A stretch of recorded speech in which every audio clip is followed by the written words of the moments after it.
দিদি, এই ছোট্ট শব্দটার ভেতর লুকিয়ে আছে কতটা আদর, কতটা আগলানো। দিদি মানে কি জানো? একজন মানুষ যে সারাদিন আমাকে বকবে, আর বাইরের কেউ বকলে তখনই সে আবার আমার লয়ার। আমার জিনিস আমি ছুলে সমস্যা নেই, কিন্তু দিদি ছুলেই বলে আমি তো তোকে মানুষ করেছি। ছোটবেলায় আমার হাত ধরে হাঁটা শিখেছিলি, আজ আমি হোঁচট খেলে এখনো বলে ভয় পাস না, আমি আছি। ছোটবেলায় আমার চকলেট খেয়ে বলতো আমি শুধু টেস্ট করলাম, আর টেস্ট করতে করতে পুরোটা শেষ। সবাই যখন ভুল বোঝে, দিদি তখনও চুপচাপ পাশে বসে থাকে, কিছু না বলেও সব বুঝে যায়।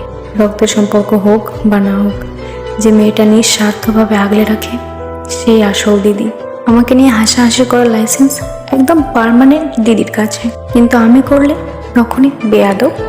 তবু জানো, রাগ, খুনসুটি, ঝগড়া সবের শেষে যে মানুষটা নিঃশব্দে পাশে দাঁড়ায় সেই আমার দিদি।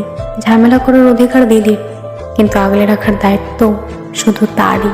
আজ যদি কেউ জিজ্ঞেস করে আমার শক্তি কোথায়, আমি একটাই নাম বলবো, দিদি।